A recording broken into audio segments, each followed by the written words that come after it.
Dhugaatamaan koo Waaqayyo lafa kanatti wanti inni naan goone sin jiru, wanti inni naan oolle sin jiru. Waaqayyo inni ana oolche isin isaa oolche. Waaqayyo inni ana gargaare isin isaa gargaaru. Ani baay'ee nama rakkina guddaa keessa turedha. Waldaa kanan dhufe waldaa kana gaafan dhufu waggaa 3 dirasii dhiigdi koon dhaabatu damiin koon dhangala'a lafan taa'ee buna danfifadhutti. Waggaa 3 maal ta'a? Waggaa 3 dirasii dhiigdi koon dhangala'a. Addaan hin jiru? Hin dhaabatu yeroon qabu ji'an qabu bultiin qabu. Har'a kun olmoon kollee jirti dhugaa Waaqayyootiif kan na bira jirtu taasisabduudha. Boolla qoforadheen iddoon buna danfifadhu sana ta'a. Achitti dhiigdi koyyaa achitti daaraan itti. Maaliif boolla qoforattu?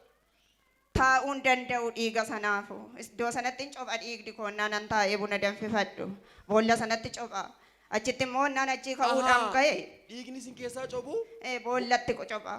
Boolla sanatti immoo daaraan naqannaan iddoo sanarraa ka'e daaraan irra naqaa carqii koratti asafadhee tan kaa hojjedhee hojiirra ooluu hin danda'u. Sababbii sanaatiif illee ilmoon koo illee barumsa dhabdee barumsa irraallee kan kufte. Achii abbaa warraan koo horii gurguree hamboo na buuse hamboo gaafa na buusu. Dhiiga koo fuudhanii xopharishiinii taataa jedhani meeshaa hunda fidanii ennaa isaan naqatanii jedhana yaa Yesuus ani egaa otoon si qabuun xopharishiinii ta'aare jedhee jaannan laala achii dhufanii farrami jennaan hin farramu haa galtee duutu malee jedhee dide achii na galchee as na fidee dhufe ennaan dhufu kun as fuuldura kanan taa'e dhufe ennaan fuuldura kana taa'u iddoo kana gubbaarraa raajiin namni xuriin dhiigdi isinitti baay'atu jedhanii waamu akkaataan ka'ee dhufee naa kadhadhu jedhuun hin qabu. Maaliif ka'uu diddan gaafas? Dhiiga. Maaliif ka'uu diddan? Dhiiga sanaaf akkattan ka'ee nama fuuldura deemuu qabu nan saalfadha baay'een qaana akkamittan deema umurii amma kanaatiin dhiigdi koo akka malee dhangala'aa jira. Nan taa'e asirraan kaatee bu'ee achirraan deebi'ee dhufee tarkana qabatee dhufee iddoo kanatti. Ennaan naa kadhatu dhiigdi koo kun hin dhangala'u ammoo yaa Waaqayyo nama dhuguman kanarraa fayyaa du'allee naa kenni jechaa nan ka'e. Nangale har'a waggaan 2 xiqimtii kanaani dhiiga sana sin argine fayyaa koon bahe bilisan bahe. Miila keenyaan dhaabannee gooftaadhaaf galata.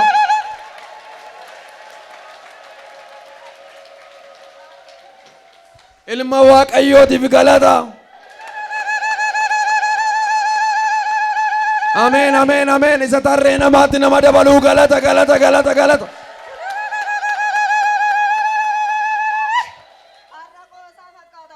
Konna fuuldura kana dhaabbannee dubbannu Waaqayyo dhugaadhaaf hin beeka. Gaafas maaliif ka'uu diddan lafa? Dhiiga koo dhangala'a. Nama dhiigni kee dhangala'u jira yeroo jedhe maaliif ka'uu diddan? Dhiiga koo dhangala'a akkattan deemu qabu carqiin koo duubaan dhiigaa ani dhiigdiin dhangala'a akkamiin nan darbee sababa kana fuuldura dhaabadha jedheen taa'e. Garuu fiigdee maalan godhe? Fiigdee achiin dhuftanii tasiin dhuftanii harka koo qabattanii asumatti fiddanii naa kadhattanii.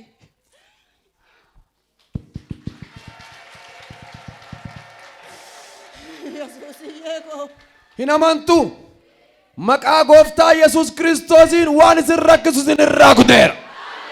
Maqaa kanatti hin amantu maqaan kun humna qaba addaan kuteera. Ishitti fufa kan biraa maal ture? Dhugaatummaan koo lammaffaa moo dheengadda gaafa qaamee dheengaddaati.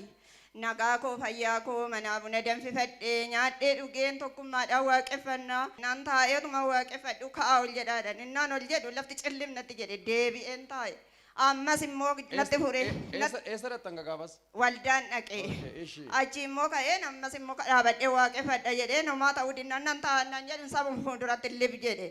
Achii dhufanii naa kadhatanii innaa naa kadhatan sana garaa koo keessaa asiin ka'aa dhufee laphee koo seenaa mataan koo natti hin jiru harki koo natti hin jiru dugdi koo natti hin jiru lafaan himadhu homaallee hin beeku. Nan galuufan wallaalee jimaata isaa as chaayinaa meedaa na fidanii marfee na waraananii kiniinii naa kennanii homaa furmaata nan dhabe. Ani laftin itti fayyu laftin itti furmaata qabu waldaa sanatti achuman dhaqa jedheen as dhufe. Gaafan fudduma nama taa'u kanan taa'e hafuura du'aa dheerraajina sirraa ifata yoonaa dhaqni koo bishaani akalaatii koo keessaan bishaantu na copha hammanumaana ka'ii kootu naan jennaanan ka'ee dhufe asitti naa kadhate deebi'een taa'e ennaan xinnoo ishii turu maasariini nama kadhadheef koottu jedhan ammas hafuura du'aa maatii shirra mana shirra kan shirratti hojjetamedhanii naa kadhatani anarra bilisa manni koo bilisa dhalli koo bilisa. Isti Yesus jedha. Jedhi maqaa kana waamiyaati. Jedhi maqaa kana waamiyaati. Maqaan kun awwaala diigee ga'eera. Maqaan kun hiyyeessota awwaala keessaa kaasa. Maqaan kun yaa maqaan kun tarree namaa namaadhaaf. Ergaan sii qabaa harka ol kaasi. Guyyaa har'aa jalqabee maqaa gooftaa Yesuusiin wanta jireenya keessan jeequ isin irraa kuteera. Kallattii garaagaraa keessa kan jirtan, sagantaa kanas ilaalaa kan jirtan, maqaa gooftaa Yesuus Kiristoosiin isin irraa kuteera. Akka harmeen koo rakkatu rakkachaa kan jirtu, dhibee garaagaraatiin rakkachaa kan jirtu, ani nama maqaa gooftaa Yesuusiin fayyinni isiniif haa ta'u. Fayyinni isiniif haa ta'u. Fayyinni isiniif haa ta'u. Fayyinni isiniif haa ta'u. Ammatuma sagalee kana dhageessanii fayyinni isiniif haa ta'u. Fayyinni isiniif haa ta'u. Maqaa Yesuusiin fayyaa. Maqaa biraa maqaattiin fayyinuu hin qabnu. Maqaa nama kamiitiin, maqaa tajaajilaa kamiitiin hin fayyinu. Maqaa Yesuusiin fayyaa.